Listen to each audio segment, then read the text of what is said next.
আজি ভাৰতীয় জনতা পাৰ্টিৰ নিৰ্বাচনী প্ৰচাৰৰ এটা বিশেষ দিশ উন্মোচন কৰা হ'ল।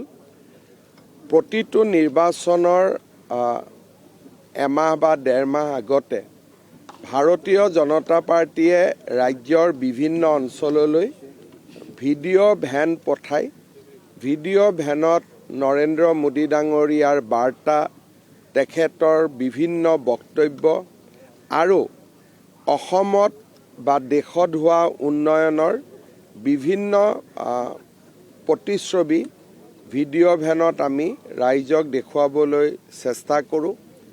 ইয়াৰ লগতে আমাৰ যিখন ভিজন ডকুমেণ্ট হ'ব বা নিৰ্বাচনী আমাৰ ইস্তাহাৰ হ'ব, তাৰ সম্পৰ্কত আমাৰ বিভিন্ন পৰামৰ্শ লোৱাৰ প্ৰস্তুতি চলি আছে। এই ভিডিঅ' ভেনত পৰামৰ্শ দিয়াৰ এটা ফৰ্মেট থাকিব আৰু ৰাইজে পৰামৰ্শ লিখি ভিডিঅ' ভেনৰ লগত থকা বক্সত তাক দিব পাৰিব।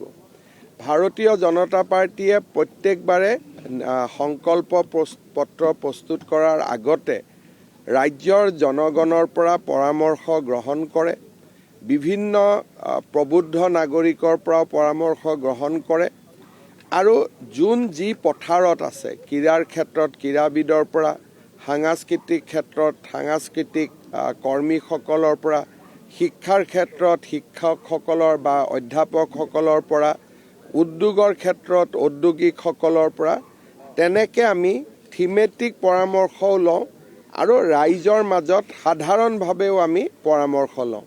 আজি তাৰ প্ৰস্তুতি আৰম্ভ হ'ল। ভিডিঅ' ভেনবিলাক গ'ল আৰু তাক আজি আমি ফ্লেগ অফ কৰিলোঁ। অনুষ্ঠানত আমাৰ ৰাজ্যিক সভাপতি দিলীপ শইকীয়া ডাঙৰীয়া, ৰাষ্ট্ৰীয় উপসভাপতি জয়ন্ত পাণ্ডা আৰু আমাৰ সাংসদ আৰু উত্তৰ পূৰ্বৰ সমন্বয় ৰক্ষক শ্ৰী সম্বিত পাত্ৰ ডাঙৰীয়াও আমাৰ মাজত উপস্থিত আছিল, প্ৰধান বৰুৱাও উপস্থিত আছিল। মই সকলোকে ধন্যবাদ আৰু কৃতজ্ঞতা জ্ঞাপন কৰিছোঁ। প্ৰধানমন্ত্ৰী ডাঙৰীয়া 14 ফেব্ৰুৱাৰীত গুৱাহাটীলৈ আহিব। তেখেতে ৰাতিপুৱাই গুৱাহাটী উত্তৰ গুৱাহাটীৰ মাজত আমি নিৰ্মাণ কৰা কুমাৰ ভাস্কৰ বৰ্মা সেতুৰ উদ্বোধন কৰিব।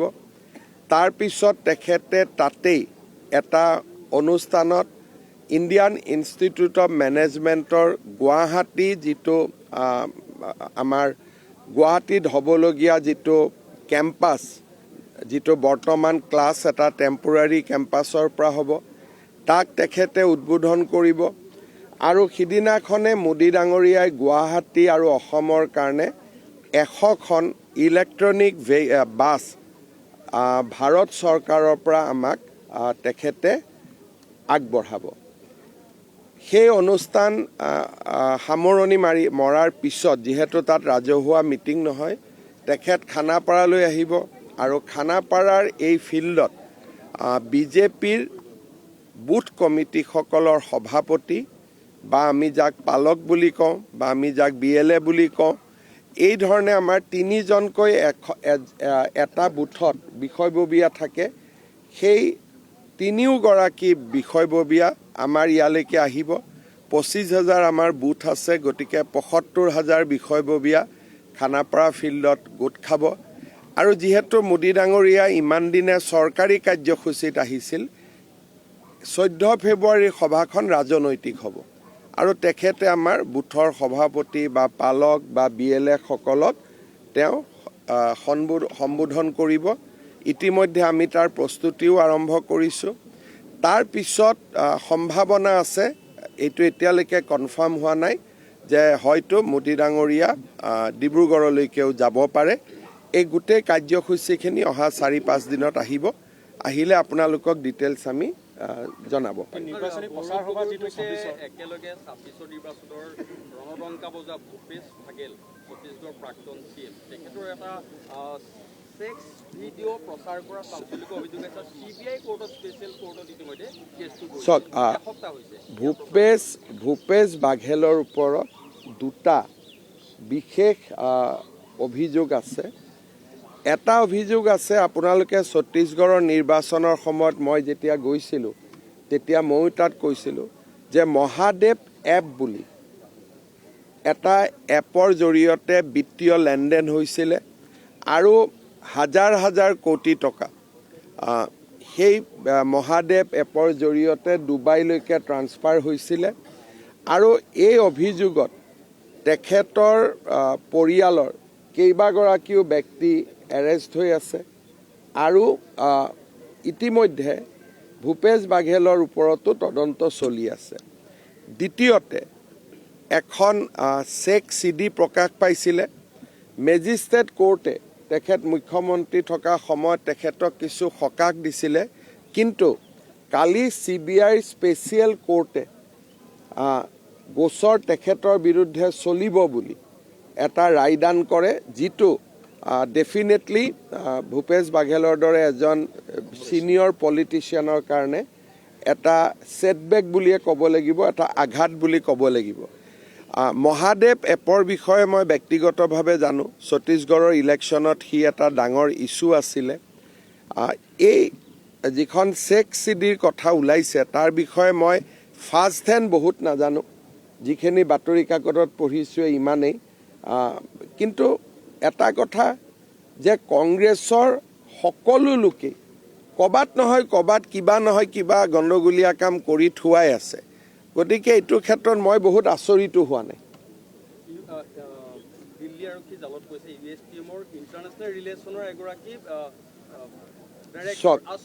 মই বহু দিনৰ পৰা অসমৰ ৰাইজক কৈ আছোঁ, USTMটো হৈছে জাল আৰু প্ৰবঞ্চনাৰ এটা থলী।